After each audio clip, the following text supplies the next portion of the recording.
கர்த்தருடைய பரிசுத்த நாமம் மகிமைப்படுவதாக. இன்னைக்கு இந்த வருஷத்தினுடைய கடைசி நாளில் நம்ம வந்திருக்கிறோம். விசேஷமாக இன்று இரவு நீங்கள் எல்லாருமே உங்களுடைய சபைகளுக்கு செல்வீர்கள். எல்லாருமே நியூ இயர்னுடைய சர்வீஸ் போயிருவீங்க. சிலர்லாம் 7 மணிக்கு கிளம்பிடுவாங்க, சிலர்லாம் 9 மணிக்கு சர்ச்சில் இருப்பாங்க. மேக்சிமம் 9 மணிலேருந்து அதிகாலை 4 மணி வரைக்கும் அநேகருடைய ஜெபங்கள் இருக்கும். சிலருக்கு 1 மணி அளவில் அந்த ஜெபம் முடியும். ஸோ 1ஆம் தேதி இன்று இரவு நமக்கு உண்டாக போகிறதுனால், இந்த இரவு முடியும் பொழுது 1ஆம் தேதி நீங்கள் அட்டன் பண்ண போகிறதுனால் எல்லாரும் சபையில் இருப்பீங்க, ஜெபத்தில் இருப்பீங்க என்பதில் சந்தேகமே இல்லை.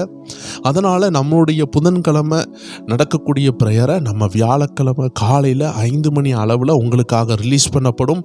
தேவ ஜனங்கள் காலையில் எழும்பின உடனே 1ஆம் தேதி கர்த்தர் என்ன பேசுகிறார், இந்த வருஷம் எப்படி இருக்கும், ஆவியானவர் என்னென்ன திட்டங்கள் வைத்திருக்கிறார் என்று ஜெபத்தில் ஆவியானவருடைய சமூகத்தில் அதை பெற்றுக்கொண்டு உங்களோடு பகிர்ந்து கொள்ள கர்த்தர் கண்டிப்பாக உதவி செய்வார். அதனால் புதன்கிழமை நமக்கு என்ன இல்லை, ஜெபம் கிடையாது. நீங்கள் எல்லாருமே சபைக்கு போவீர்கள். யாராவது 1-2 பேர் சபைக்கு போக முடியாமல் இருப்பீங்க. அவர்கள் கண்டிப்பாக ஆன்லைனில் ஏதாவது ஒரு சர்வீஸ் அட்டன் பண்ணுங்கள். உங்களுக்கும் ஆண்டு புதிய காரியங்களை செய்து இந்த வருடத்தில் சபைக்கு போகக்கூடிய வாய்ப்பை தருவார். உங்கள் நிலைமையை மாற்றுவார். 99% மக்களும் சபைக்கு கண்டிப்பாக போய்விடுவார்கள். ஸோ அதனால் தேவச்சனங்களே, நம்முடைய 2026 தீர்க்க தரிசன செய்தி, ஆவியானவர் என்ன செய்ய போகிறார், நம்ம லைஃப்பில் என்னென்ன நடக்க போகுது, எல்லா விஷயங்களையும் ஆவியானவர் உங்களோடு கண்டிப்பாக பேசுவார்.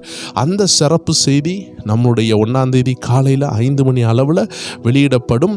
ஸோ தேவஜனங்கள் யாரும் புதன்கிழமை வீடியோ வரலையே, ஆண்டவர் என்ன பேசுகிறாரு, புது வருஷத்து குறித்து என்ன பேசுகிறாரு என்று கவலைப்பட வேண்டாம். நீங்கள் உங்கள் தாய் சபைகளுக்கு செல்லுங்கள். எந்த இடத்துல கர்த்தர் உங்களை அழைத்தாரோ அந்த சபைகளுக்கு சென்று ஆண்டவருடைய நாமத்தை மகிமைப்படுத்துங்க. நம்ம 1ஆம் தேதி காலையில் ஆண்டவருடைய வார்த்தையை கண்டிப்பாக ஆவியானவர் என்ன பேசுகிறார் என்பதை நம்ம பார்க்கலாம். விசேஷமாக இன்னைக்கு ஆண்டவர் நம்மளோடு பேசுகிற ஒரு அருமையான வார்த்தை சங்கீதம் 65:11. வருஷத்தை உம்முடைய நன்மையால் முடிசூட்டுகிறீர், உமது பாதை நெய்யாய் பொழிகிறது. ஆம் தேவச்சனமே, இன்னைக்கு மட்டும்தான், இந்த ஒரே ஒரு நாள் தான். இனி 2025 ஒரு பொழுதும் வராது. இந்த நாளும் ஒரு பொழுதும் வராது. இந்த வருஷத்தினுடைய கடைசி நாளில் வந்திருக்கிறோம். இன்னைக்கு கூட ஆண்டவர் உங்கள் லைஃப்பை மாற்ற அவரால் முடியும். யாக்கோபு தன்னுடைய கடைசி ஸ்டேஜ், அதாவது சொந்த ஊருக்கு வரும்பொழுது ஒரு பெரிய யுத்தம். அந்த ஒரு இரவு போராடினார்.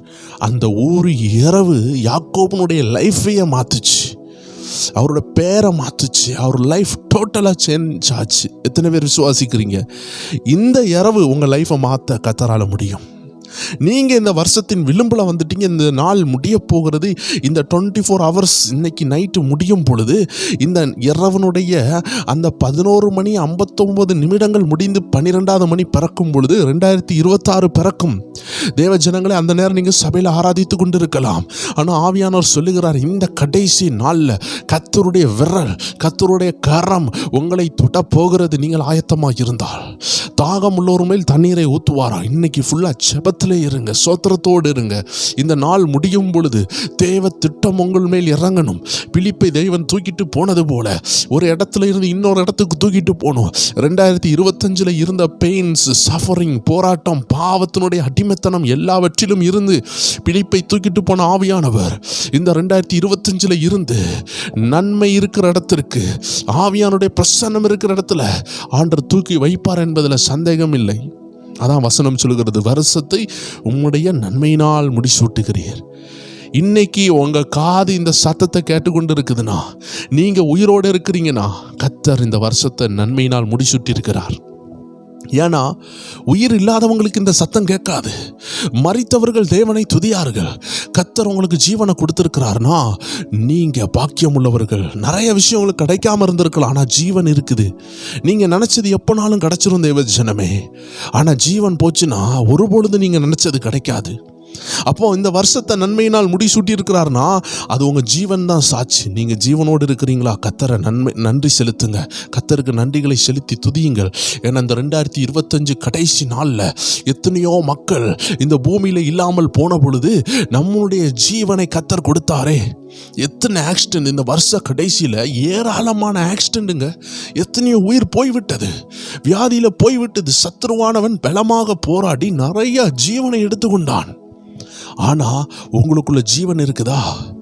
நீங்க பாக்கியமுள்ளவர்கள். அந்த வசனத்தின் முதல் ஸ்டெப், முதல் வரி நிறைவேறிவிட்டது. வருஷத்தை உம்முடைய நன்மையால் முடிசூட்டிட்டீர். அவர் முடிசூட்டி இருக்கிறார். நீங்க உயிரோடு இருக்கிறீங்களா? முடிசூட்டிட்டார். 2வது காரியம், உமது பாதைகள் நெய்யாய் பொழிகிறது. அப்பாவுடைய பாதை நெய்யா பொழிதான். நான் சொல்கிறேன், நீங்கள் ஏசப்பாவை ஏற்றுக்கொண்ட பிள்ளையா? வேத புஸ்தகம் உங்கள் வீட்டில் இருக்குதா?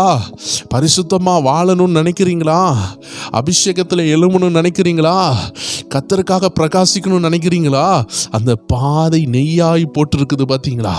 நெய்யாய் பொழிகிற அந்த பாதை உங்களுக்கு உண்டு, எந்த சந்தேகமும் இல்லை.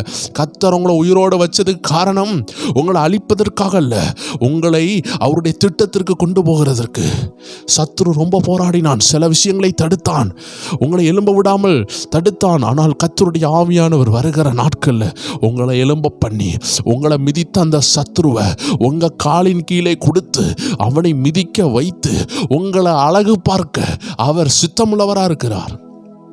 ஸோ தேவ ஜனங்களே, இந்த வருஷத்தின் கடைசி நாளில், கடைசி நிமிடங்களில் வந்திருக்கிறோம். இந்த நாட்களினுடைய மணிக்கூறுகள் முடிய முடிய புதிய ஆண்டு நமக்கு தொடங்கும். ஸோ அதனால் தேவ ஜனங்களே, நம்மளுடைய லைஃப்பை கர்த்தர் ஆளுகையில் எடுத்திருக்கிறார் என்பதை விசுவாசித்து, நமக்கு ஜீவனை தந்திருக்கிறார்னு விசுவாசித்து, நமக்கு இன்னும் எதிர்காலம் இருக்கிறதை விசுவாசித்து, இன்னும் ஜீவனை தந்து நமக்கு அழைப்பை தந்து நம்மளை நடத்துவார் என்பதை விசுவாசித்து, ஆவியில் தரிசித்து நம்ம முன்னேற கர்த்தர் அழைத்திருக்கிறார். இந்த வருடத்தினுடைய நாள் முடிகிறது. அதுக்கு நம்ம கர்த்தருக்கு நன்றி செலுத்துவோம்.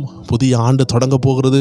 மனதார நன்றி செலுத்தி தேவனுடைய உணர்விலே, தேவனுடைய பிரசன்னத்திலே இன்னைக்கு இருங்க. ஆண்டவருடைய மகிமை உங்களை நிரப்பி எந்த இடத்துக்கு உங்களை தூக்கிட்டு போகணுமோ, எந்த காரியத்தை நீங்கள் செய்யணுமோ, எது உங்களுக்கு கிடைக்காம இருக்குதோ, எதை சத்துரு தடை பண்ணினானோ அவைகளை எல்லாம் கர்த்தர் உங்கள் கையில் கொண்டு வர கர்த்தர் விருப்பமுள்ளவராக இருக்கிறார். நீங்கள் அந்த சத்தத்தை கேட்டு ஆண்டு சமூகத்தில் வர கர்த்தர் உங்களை அழைக்கிறார். வேதம் சொல்லுகிறது, ஞானம் சத்தமிடுகிறது இல்லையா? கூப்பிடுறது இல்லையா? புத்தி கூப்பிடுறது இல்லையா? புத்தி கூப்பிடுது, ஞானம் உங்களை கூப்பிடுது. ஞானவான் அந்த சத்தத்தை கேட்டு வருவான், புத்திமான் அதை தேடி வருவான், தாகமுள்ளவர்கள் அதை தேடி வருவார்கள். வாழ்க்கையில் சாதிக்கணும், தேவனுக்காக ஏதாவது செய்யணும், என் ஜீவனை கொடுத்திருக்கிறார், நான் அவருக்காக ஏதாவது செய்யணும், நான் வாழ்கிற வாழ்க்கையில் அவருக்காக நான் நிற்கணும், பரிசுத்தமாக வாழணும், தேவ சித்தத்தை செய்யணும் துடிப்புள்ள ஒவ்வொரு பேருக்கும் உங்கள் பாதை நெய்யா பொழிய போகிறது. ஸோ தேவச்சனங்களை ஆயத்தப்படுங்க. விசேஷமாக நாளை தினத்தில் உள்ள அந்த அருமையான தீர்க்க தரிசன செய்தியை கேளுங்க. இன்று இரவு நமக்கு எந்த ப்ரோக்ராமும் கிடையாது. ஸோ தேவஜனங்கள், உங்களுடைய தாய் சபைகள், நீங்கள் எங்கே வளர்க்கப்பட்டீர்களோ, எங்கே போய் கொண்டு இருக்கிறீர்களோ அந்த சபைக்கு போய் நல்லா ஆராதிங்க. இன்றைக்கி போட வேண்டிய அந்த அருமையான பகுதி, ஜப பகுதியை நம்ம நாளைக்கு காலையில் 5 மணி அளவில் ரிலீஸ் பண்ணுவோம். ஸோ தேவஜனங்கள் எல்லாரும் இணைந்து நாளைக்கு காலையில் அந்த 1ஆம் தேதி காலையிலே எழும்பி வசனங்களை கேட்டு நம்ம புதிய நாளை ஸ்டார்ட் பண்ணலாம். எல்லாரும் கண்களை மூடலாம், ஜெபிக்கலாம். அன்பான ஆண்டவரே, இந்த வருஷத்தின் கடைசி நாளில் கொண்டு வந்தீரே.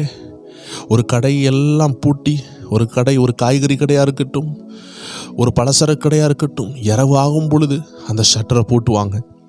அந்த ஷட்டர் இரவு நேரத்தில் பூட்டப்படும், அந்த கதவு பூட்டப்படும். அதற்கு பிறகு அந்த இடத்துல உள்ளே போக முடியாது. அதுக்கு பிறகு அதிகாலை ஆகும் பொழுது தான் திறப்பார்கள். அதே போல் ஆண்டவரே, இந்த வருஷத்தை நீர் மூடுகிறீர்.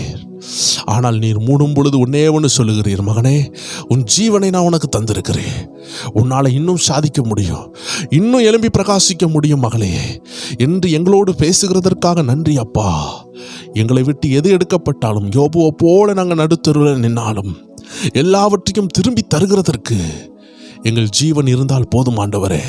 எங்கள் ஜீவன் நீர் கொடுத்ததுக்காக நன்றி ஆண்டவரே. யோபு இடத்திலிருந்து எல்லாம் எடுத்தீர், ஆனால் அவன் ஜீவனை எடுக்கவில்லை.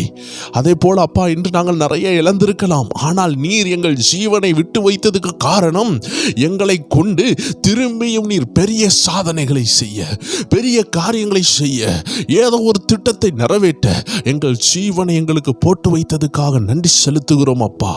இந்த நாளின் கடைசி நாள், இந்த வருடத்தின் கடைசி நாள் எங்களை தாழ்த்தி அர்ப்பணிக்கிறோம். புதிய திட்டத்தோடு ஒரு சிங்கத்தை போல் எழும்ப, ஒரு காண்டாமிருகத்தின் பலத்தோடு எழும்ப கர்த்தருடைய ஆவியானவர்கள் ஒவ்வொரு பேருக்கு உதவி செய்வீராக. உங்கள் கரங்களில் அர்ப்பணிக்கிறோம். நீங்கள் ஆசீர்வதிக்கணும். இன்று இரவு ஒவ்வொரு ஜனங்களும் போய் ஜெபிக்கிற அந்த இடங்கள், அந்த பயணங்கள், அவங்களுடைய போக்குவரத்து எல்லாத்தையும் ஆசீர்வதிங்கப்பா. 1ஆம் தேதி ஜெபம் அவர்களுக்கு ஆசீர்வாதமாக இருக்கட்டும். சபைக்கு போயிட்டு வரும்பொழுது எந்த தீங்கு அணுகாமல் பரிசுத்த ஆவியின் பாதுகாப்பும் பிரசன்னமும் அவர்கள் கூட செல்லட்டும். இந்த நாள் இன்பமாக இருக்கட்டும். இயேசு கிறிஸ்துவின் நாமத்தில் ஜெபிக்கிறோம் எங்கள் ஜீவனுள்ள நல்ல பிதாவே. ஆமேன், ஆமேன், ஆமேன்.